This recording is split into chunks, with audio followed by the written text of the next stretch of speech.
So 2 Samuel 23. It is Father's Day, and as promised, Mother's Day comes, and I always say, guys, I'm preaching to the moms today, but don't worry, your turn is coming in a month, and today is that day. Today is the message for men. And it's not just going to be geared towards fathers, it's going to be geared towards all men. Now, I dare say, and I haven't polled the crowd, but I'm pretty sure most, you can never say all, but most guys enjoy a good action flick.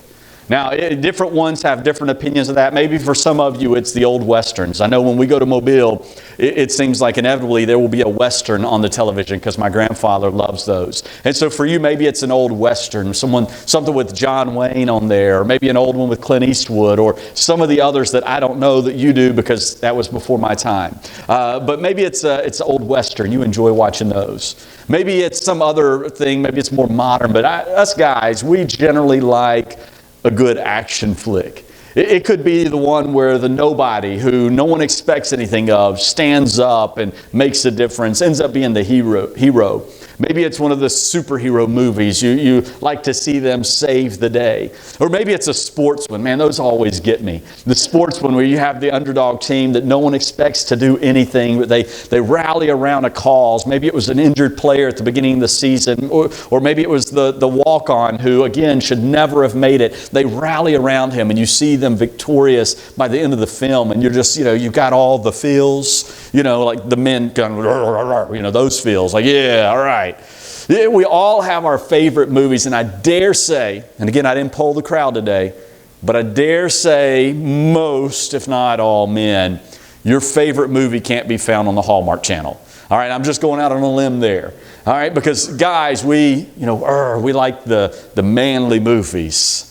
Maybe, we could go around and everyone's got their favorite, and you think of them. You've got your favorite action stars, those actors that play those parts that you're like, oh man, that's a man's man. Maybe there's certain quotes from movies, like that's the quote that just really, man, that's cool. I wish I could use that someday. Maybe you think like Clint Eastwood as Dirty Harry. Do you feel lucky? Or actually, you got to ask yourself, I just recall, you got to ask yourself, do I feel lucky? And then he says, well, do you, punk? As he's holding the .44 Magnum. And by the way, these quotes that I'm sharing, I went and watched these clips just so I could kind of get ready, That shootout with Clint Eastwood there. There was another one, and I didn't actually write this one down, but I saw this one with Clint Eastwood as he walks into a town, getting ready for a gunfight, and he looks at the guy and he says, you better make 3 of those coffins. And he finishes and he comes back and goes, my bad, it was 4. And walks right back out of town. You think, say that again? Fistful of dollars. There you go, fistful of dollars. Someone already, they knew, yes. Yeah. You think of some of these movies, some of these quotes, Rocky Balboa. There's one scene, it's one of the later movies, he's standing there talking to his son, and he said, it's not how many hits you can land, it's how many you can take and keep moving forward. Or maybe if you think about Rocky, maybe just when you think about Rocky, the main line you think of is, yo, Adrian, I did it, If you didn't understand that, that's fine. That's how Rocky's voice sounds, all right?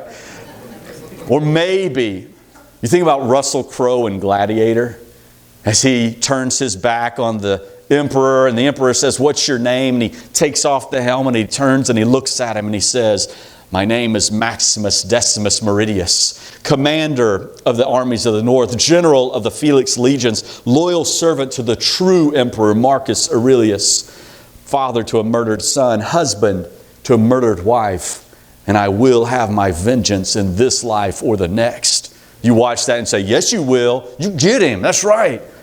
Or maybe it's William Wallace, Mel Gibson as he plays that William Wallace in Braveheart. As the Scottish clans have gathered together to fight the English army, except when they get there and they see the English army, they start to get fearful.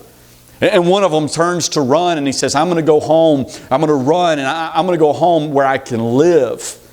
And William Wallace on his horse starts riding back and forth in front of them. And he says, I, fight and you may die. Run and you'll live at least a while. and dying in your beds many years from now, would you be willing to trade all the days from this day to that for one chance, just one chance, to come back here and tell our enemies that they may take our lives, but they'll never take our freedom? When you watch these movies and these guys just standing up against the odds, like, it does something inside of us, guys. It appeals to that nature that God put in us, that nature of a protector, a provider, a warrior. And God put this in us and calls us to stand up and be these kinds of men that are willing to take a stand. It doesn't mean that you'll ever be a gladiator in a coliseum. It doesn't mean that you'll ever be a professional boxer or any of these other things, but still it calls to that warrior that God has placed in each of us. And so when we consider these movies that call to this warrior within us, I want us to see that this is something that God placed in us. He calls men to be men. He doesn't call us to act like, live like, and behave as women, because He's made women to fill that role. And He made men to fill the role of a man. And so here we are, by being called by God to stand up as men, be warriors. And yet the world says, no. That's toxic masculinity. I tell you, if you stand up and you live a life that God has called you to, and see, that's the key, what God has called you to, because the world has a warped idea of what a man is. And it has a warped idea in a couple different directions. Either a man needs to be more like a woman, or a man, the world has this idea that a man who stands up is someone who rules with an iron fist and is abusive and is angry. No. Both of those are wrong. God calls men to live according to His Word, to be an example of what He has to say. And so if we as men feel this draw to action, if we feel spurred on to live the life of a warrior when we see these movies and we see these epic scenes, then why is it that when we look around there is such a lack of godly, manly, mighty men? Why don't we see more of them? This morning I want us to look at 2 Samuel, and I want to challenge us, guys. This is from me all the way back to the back of the room. All of us men. I want to challenge us with this idea: where are the mighty men? Where are the mighty men? In 2 Samuel chapter 23, we're going to see a group of guys. These are action heroes, kind of to the nth degree. The guys we talked about in the movies that we love, those are just actors playing a role. If you got a lot of those guys out in those same situations, they would fail, because they're just actors playing a role. But in 2 Samuel 23, we're going to see a group of heroes, action stars. They lived it. They made all of our action heroes from the movies look like Girl Scouts. All right, because the guys in this chapter of 2 Samuel 23, there's a group of 37 men. And they went by this name: David's mighty men. 37 of them named in 2 Samuel 23, and again they're listed in 1 Chronicles chapter 11. And we don't read everything about them. There were 37 of them. And if you just read 2 Samuel 23 and 1 Chronicles 11, and you read what the Bible has to say about these guys, it's overwhelming, all the things that they did. And you know that there is no way that enough writing could be devoted to all the things that they did. But we're going to see some of them today. We're not going to cover all 37. It's not going to be, all right, y'all get ready because we got 3 hours and I'm going to cover 37 of these guys. No, I'm going to cover 3 of them. But each one of these, I think, teaches us a lesson as men of how we can be godly, mighty men. In whatever area it is, whether it's at home or it's at work or it's at school, if you're still a student, regardless, you can stand up and be a godly, mighty man. And so I want us to see here these 3 that we're going to talk about, beginning in 2 Samuel 23. Let's look at verses 8 through 10 first of all. The Bible says this: "These be the names of the mighty men whom David had. The Tachmonite that sat in the seat, chief among the captains, the same was Adonijah the Eznite. He lifted up his spear against 800 whom he slew at one time. And after him was Eleazar, the son of Dodo the Ahohite, one of the 3 mighty men with David, when they defied the Philistines that were there gathered together to battle. And the men of Israel were gone away. he arose and smote the Philistines until his hand was weary, and his hand clave unto the sword. And the Lord wrought a great victory that day, and the people returned after him only to spoil. The first one of these guys, the first of the mighty men that I want us to see today, is Eleazar. We see him mentioned in verse 9 and 10. And the lesson that I want us to see from him, the lesson I want us to learn about being a mighty man of God, is the lesson that says, don't quit until the battle is over. Don't quit until the battle is over. You see, Eleazar's story here, just the two verses that we read about him here in verses 9 and 10, Eleazar was not going to quit until the battle was over. You see, whenever we see him, there was a group of Philistines were coming up against the Israelites. And notice what happened here. It says there was David, and there were 3 of his mighty men that stayed with him, and all of the other men fled. Everybody else took off. So there were only 4 men who were willing to stand up against the enemies of Israel. There were only 4 men who were willing to stand, and Eleazar was one of those. And we'll see that with the other mighty men we see too. They stood up when others would run. And this isn't even my point right here, but listen guys, there's going to be times where you got to stand up because nobody else will. And then once you stand up though, don't quit until the battle is over. Don't quit until the battle is over. We're going to face some things at times that we are going to want to quit right in the middle of it. Anybody ever been there before? Anybody ever been there where right in the middle of the battle you're like, I just can't take it anymore. God, do something. Take this away from me. I can't handle another minute of this. Why am I going through this? God, I can't. Have you ever felt like just saying, God, I can't? We all have. We all have been there. But here's the thing. While you may be smack dab in the middle of something and you just want to quit, you just want to run, you just want to say, God, get somebody else to handle this. If God has called you to it, guys, stand there and don't you dare quit until the battle is over. Eleazar, here's where I get this from. Eleazar was fighting. And did you see what it said in verse number 10?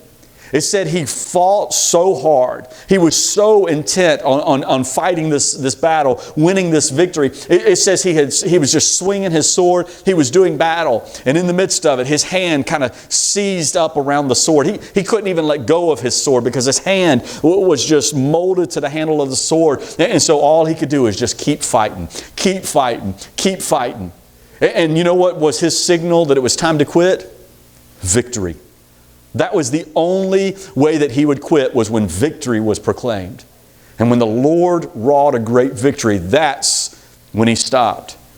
Have you ever been working at something so hard your hand was just frozen around it? Maybe it's chopping wood and you've been swinging an axe all day, and then whenever you finally decide to take a break or you finally are finished, you got to peel your fingers back off of that handle because you've been holding it so tightly for so long. That's what he was doing, but he was fighting a battle. And his hand was wrapped around his sword. He couldn't let go. So compare that with the other guys. All the men who ran. You had all these that didn't even start the fight. And then you had a man who said, I'm not going to quit until the fight's over. Like, you're going to have to pry this sword out of my hands if you want it. Hey, where are the men that are going to stand up like that? Where are the men who say, I'm going to fight for right, no matter if everyone's with me or everyone's against me. I'm going to keep fighting. And I'm not going to quit, no matter how hard it may get, no matter how much it may seem like everything and everyone is against me. I'm going to keep fighting. I'm going to keep moving forward. I'm going to keep pursuing. I will not quit. Where's those men? Where are those mighty men of God who are willing to do that? You see, Eleazar recognized there are some things that are worth fighting for. Eleazar recognized there are some things that there are worth dying for. And he said, I will not quit until I am dead or until we have victory. And so he and King David and 2 of the other mighty men fought until there was victory, until the Lord wrought a great victory. I wonder, what do you think is worth fighting for today? I wonder, who do you think is worth fighting for today? What is it that you would say, hey, I will not quit. I will fight for this. I will fight for them. I will not quit no matter if everyone's against me, no matter if everyone's for me. I will not fight if I am the only, I will not quit fighting even if I am the only one swinging this sword. I will keep doing battle. I will keep fighting no matter what. the world would tell men to give up. The world tells men to just give up the fight. Should we stand up for right? No. Just sit this one out. Maybe some of this other stuff should take the lead now. Should we raise our kids in the way that would please the Lord? No. Don't worry about that, because listen, they've got the school and they've got the government and they've got social media and they've got their friends. There are plenty of people to raise your kid. You don't worry about it. Take a seat, Dad. It's okay.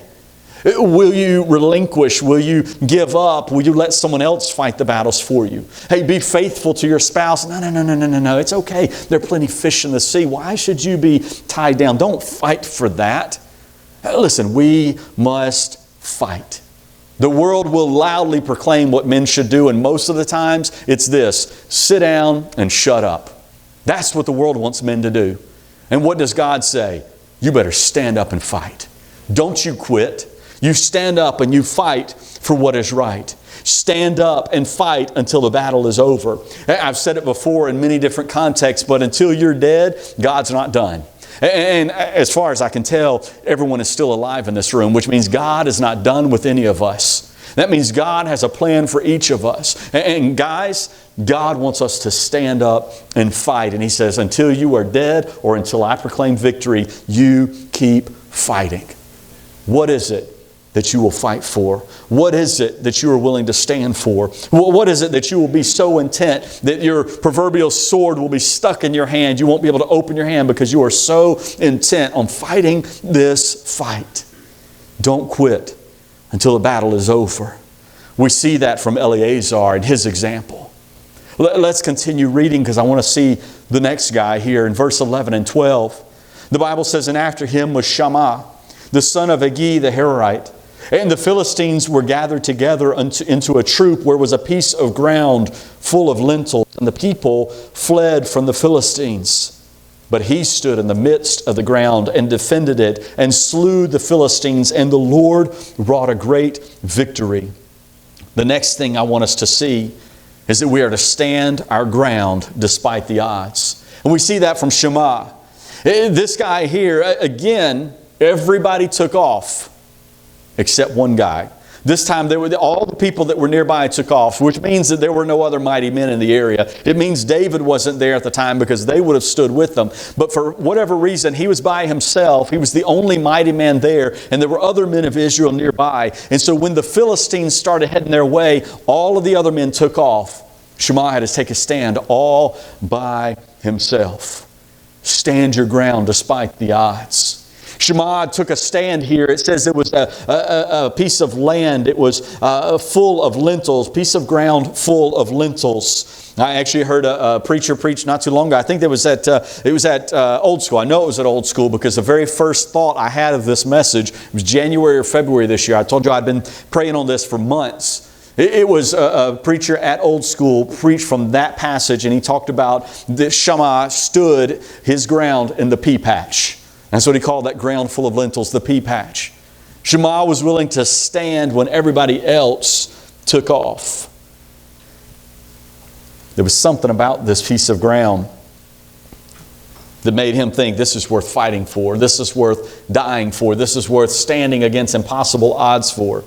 We don't know what it was about this particular piece of ground. We don't know what it was about this particular patch that made Shammah say, this is it. This is where I take my stand. This is the hill on which I am willing to die. We don't know what it was. Perhaps it was strategic because it was a source of food for the Israelites. Perhaps it was strategic because of where it landed, and maybe it was just happened to be at a strategic point in the nation, and if they lost this, they would lose a key piece of ground. Or it could be, I got to thinking about this after the fact. I had written my sermon, and as I was reading through it again, I had this thought. Maybe it was his land. Maybe it was the land that had been in his family for generations. And he said, hey, y'all want to take off?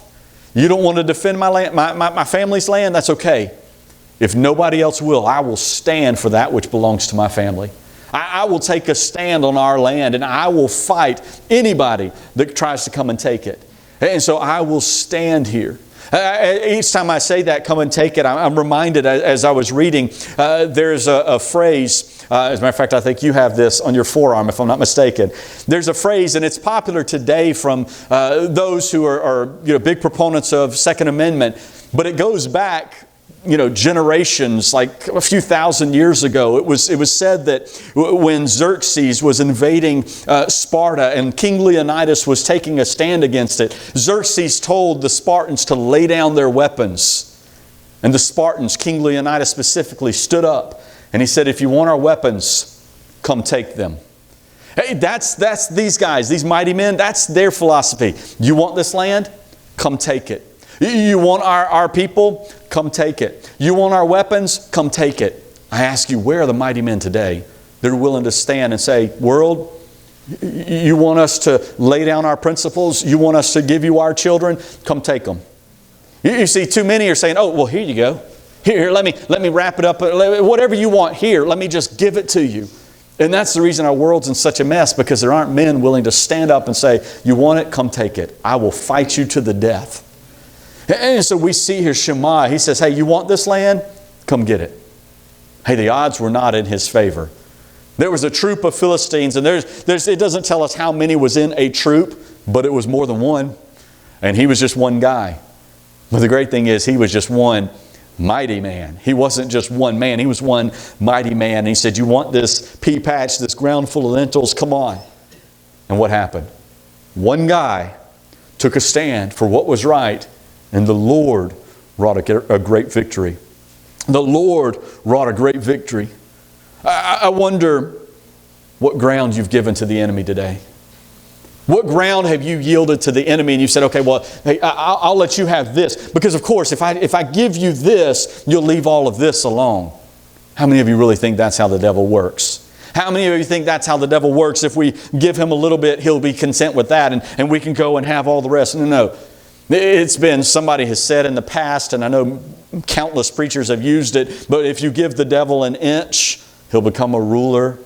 Hey, if you give him just a little toehold in your life, he's going to take over that and just keep on moving. And once you've given ground in one spot, you know what it is? It's easier to give ground in the next one. All right, devil, here, you can have this ground, but not this. Oh, you want more. Okay, I'll give you a little bit more. That's it, okay? No more. Okay, so there's more. Okay, here, a little bit. If we start giving ground to Satan, he will never be content. So we need to be like this mighty man and say, no, we will not back down. We will not sit this one out. We will not give ground to Satan. What has God called us to do as men? He has called us to stand. The Apostle Paul, the Lord gave him these words in Ephesians chapter 6, verses 10 through 14. And it's this idea, again, of fighting. Ephesians 6 says this, finally, my brethren, be strong in the Lord and the power of His might. Put on the whole armor of God. When do you put on armor? Is it to go swimming? I hope not. Like that. That's a bad move, just in case you were wondering. No, that's not when you put on armor. When do you put on your armor? When you go into battle. And God said, hey, listen, it's time to put on the whole armor of God. And the idea is you're going to battle. Put on the whole armor of God because you're going to battle. He says, put on the whole armor of God that you may be able to stand against the wiles of the devil. For we wrestle not against flesh and blood, but against principalities, against powers, against the rulers of the darkness of this world, against spiritual wickedness in high places. Wherefore, take unto you the whole armor of God, that you may be able to withstand in the evil day, and having done all, to stand. Stand, therefore. Hey, the Lord through Paul is saying, men, stand up. Put on the armor and take a stand.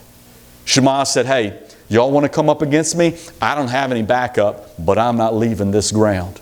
I'm not moving from this spot. I'm not giving ground to the enemy. Though you may kill me, I'm not moving. And he fought, and the Lord wrought a great victory.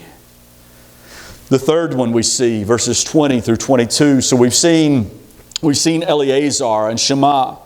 Let's drop down to verse number 20, and I'll tell you, this one is probably my favorite.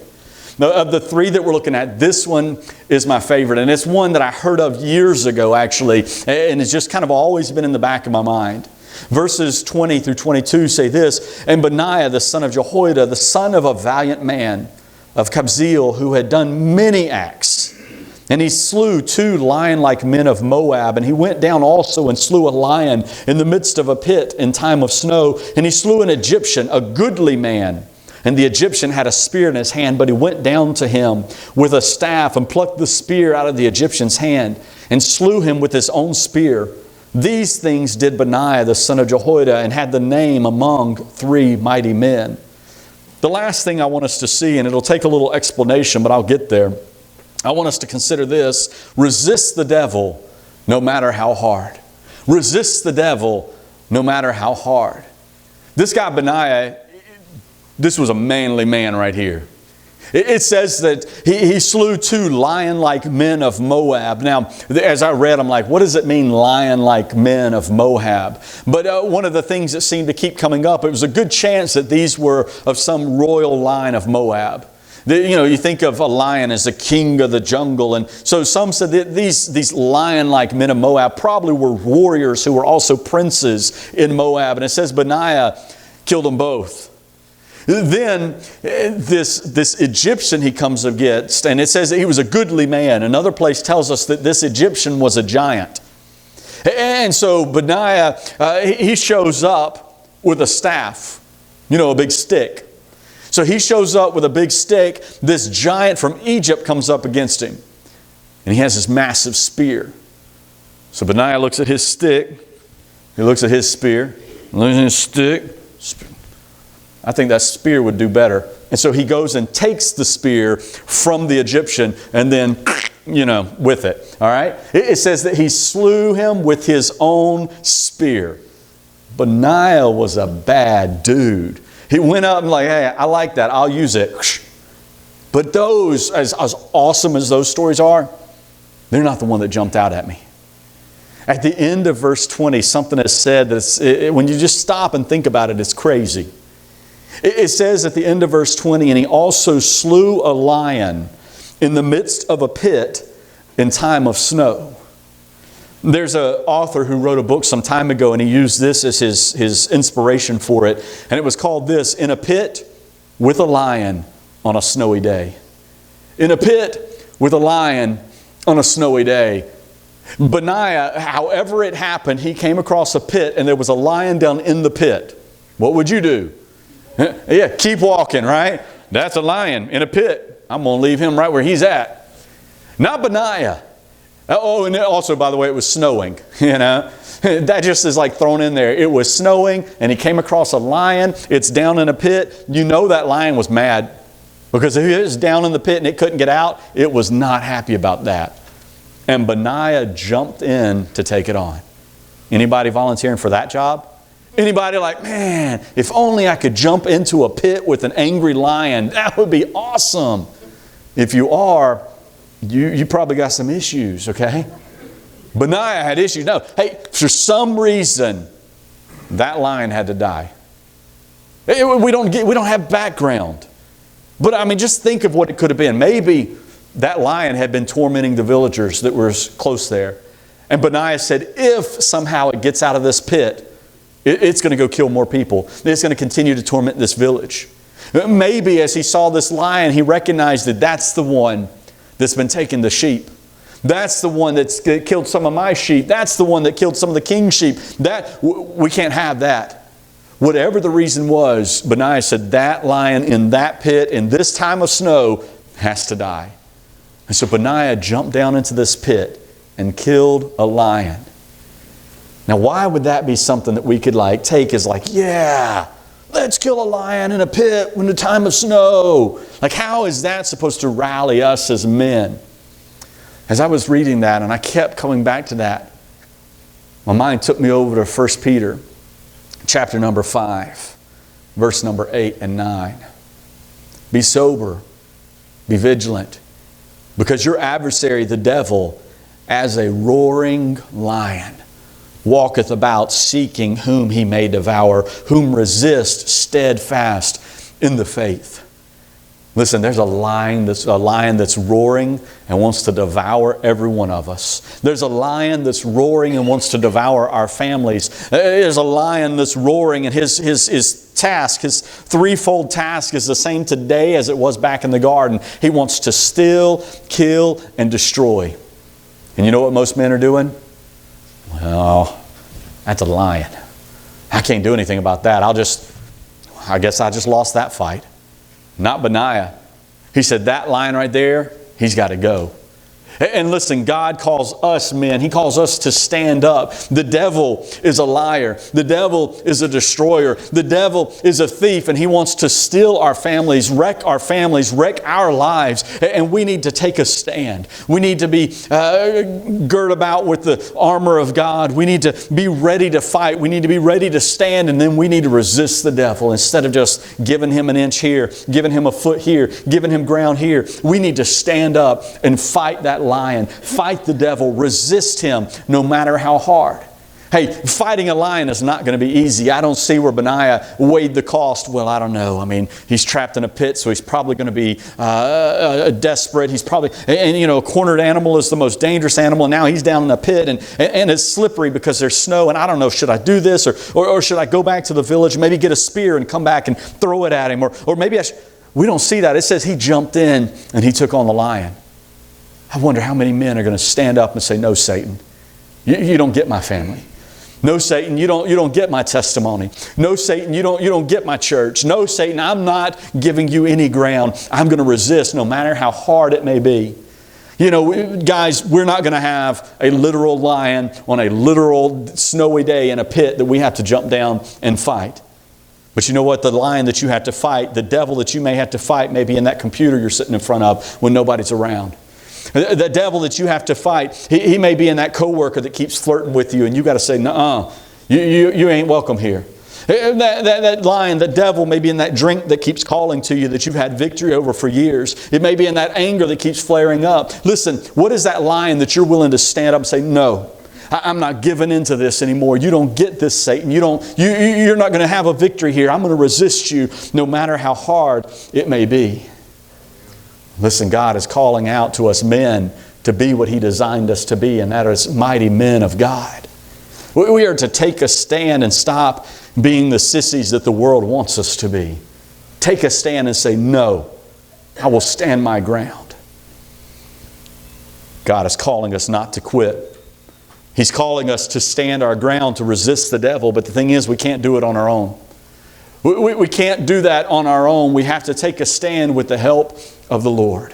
And so we see throughout here that it was the Lord who wrought the victory. It was the Lord who gave the victory. It was the Lord who fought with them and for them. And so it's not enough just to be a mighty man. We must be mighty, godly men and follow His lead.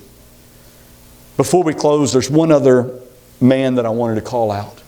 One other man that's mentioned really in passing in this passage, but it was a man that made the other men possible.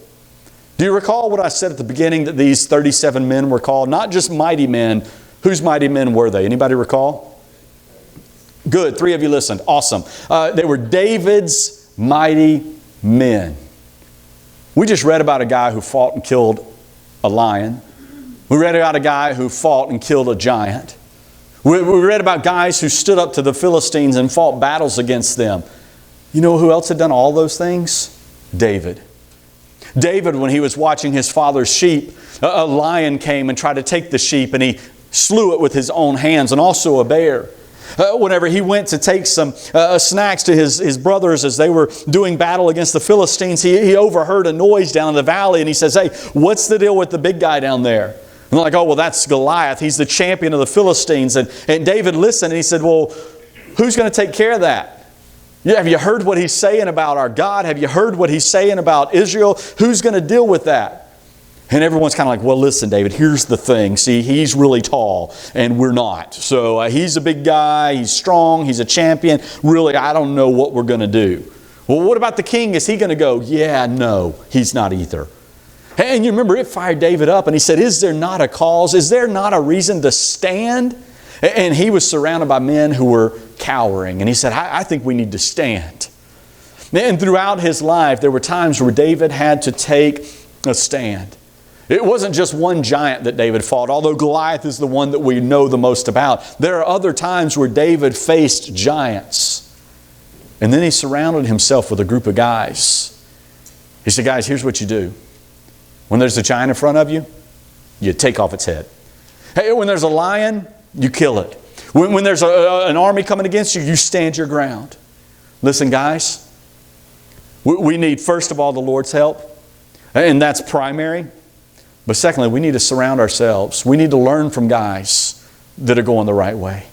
We need to have examples in our lives that we can learn from, whether it's a father or a grandfather, whether it's a group of men. I know the guys here in the Sunday school class, man, they encourage each other and they challenge each other and they build each other up and they're there for each other and checking in on each other. Listen, that's what we need, is we need to surround ourselves with other men who are willing to hold us up. Because there's a lot of people that we could surround ourselves with that are willing to drag us down. We don't need that. We need to surround ourselves with men that we can learn from. But then, we also need to be like David. We need to be the example that someone else follows. I had this thought, and I tell you, it was sobering. As a father, if my boys grow up to be a man just like me, will they be men that I can be proud of or that I'll be ashamed of? If my daughter grows up to marry a man just like me, is that a son-in-law that I'll be proud of or a son-in-law that I'll be ashamed of? Guys, we ought to live lives before God that please and honor Him, and that also set an example for those that follow us. And we ought to be that kind of example that other guys can look to and say, that is a godly, mighty man. I need to be like him. We need to set that example. There may be some today, maybe there's some guys here today, maybe there's some guys that will watch this later, listen to it later, and will say, you know what, I've been giving ground. I've been avoiding those fights. Hey, did you see in the first two guys we talked about that there were people, men of Israel, who were there when the fight started, or at least when it was obvious there was going to be a fight? There were men there who said, not me. And they took off. And in that first story with Eleazar and David and the two other mighty men that stood, they fought the battle. Remember, he couldn't even set his sword down because his hand had cramped around it. It says after they fought and after the Lord wrought a great victory, what happened? All those sissies, all those scaredy cats, all those guys that fled, they came back for the spoil. Because somebody was willing to stand and fight and win a victory, and then they just came to reap the benefit. Well, Shammah, he stood in the ground, stood in that pea patch, and all the guys that were around him said, yeah, good luck with that, man, see ya. They took off. Does that describe anyone here today? Does that describe a man who says, hey, instead of standing and fighting, I've just given up. I've given ground. I've turned and run. Listen, if that's you, your failure does not have to be final.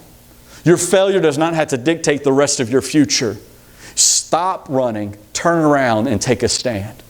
And with the Lord's help, gain some ground. It might be that you failed where your family is concerned because you turned and ran. Stop running. Take a stand and say, God, let me start reclaiming some of this land. Let me start reclaiming some of this ground. Because God has called us to be mighty men. He is looking for mighty men. He is not looking for men to turn and run. He needs mighty men to take a stand. Look around at our world. It is lacking godly, mighty men. That's the reason there are people that are confused the difference between a man and a woman. That's the reason there are people in our society that are confused about whether men should be willing to stand up and speak up or whether they should just kind of sit back. Recently there's been a lot of videos that have been coming out, people standing up at school board meetings saying, no, we're not going to stand for this. We think we need to have this. And there's been a lot of people standing up. And honestly, the videos I'm seeing, it's like 3-to-1, 4-to-1. It's women standing up. And then there'll be a guy. It's 3 or 4 women and then 1 man. And why is it we're living in a society where it's all the moms that are willing to stand up and the men are like, we'll let them have this one. Let them tell all this. They're more passionate about our kids' education than we are. They're more passionate about standing up for the kids. Why isn't it that there's 15 men standing up saying no? You see, if the men would take a stand, then our society would not be in the condition that it is today. But we've given the ground. And then we've given the ground because we don't want to upset anyone. and we give the ground. We don't want to be called names. We give the ground. They'll accuse us of toxic masculinity. We'll give the ground. And we just keep giving the ground until, where are we going to go now? There's nowhere else. There's nothing else for us to give up. God says, stand, men. Stand and fight. Before I close, it may be that there's somebody, men, women, children, there may be somebody here that's never placed their faith in Jesus Christ. Apart from Him, we can't stand. We can't stand and fight the battles that we need to. We must be in Christ in order to have His Spirit and His power. And the most important thing any of us can do is place our faith in Jesus Christ. If you've never done that, I would love to talk to you about that. And to tell you about how that Jesus gave His life. He fought the ultimate fight. He stood His ground. He fought Satan and He died. Now, what? That doesn't even make sense. Like if I told you Shammah stood his ground and died. Eleazar stood his ground and died. Benaiah stood his ground and died. You would say, well, what did they accomplish? But you see, when Jesus died, He didn't stay dead. He died to pay for your sins and for mine, but then He got the ultimate victory. You see, He was dead and He was buried, but on the third day, He rose again, victorious over sin, victorious over the devil, victorious over death. And because He was victorious, you can be too, if you place your faith in Jesus Christ. So I wonder, where are the mighty men today? Where are the men who are going to stand up and say, no more? Where are the men that maybe need to pull their family aside this afternoon and say, hey, I haven't been the warrior I should have been. I haven't been the man that I should have been. Please forgive me. By God's grace and with His help, that's going to change. Where are the mighty men today? Let's pray. Lord, thank You for Your Word. Thank You for the example of these mighty men. Thank You so much for the examples that they are and the victories that they won by Your help, Lord. As others were running, these men were willing to stand and fight the battle. And so, Lord, I just pray that we would have some men here in this church that would be willing to stand for what's right. Stop giving ground to Satan. Stop giving in to the enemy. Lord, help us all to stand for what You want us to stand for. Help us to stand for right. Lord, if there's one here that's never placed their faith in Jesus Christ, may today be that day. May they call out to You and receive victory over their sin through Jesus Christ. Lord, whatever it is that You're speaking to people today, I pray that they would yield to that. In Jesus' name.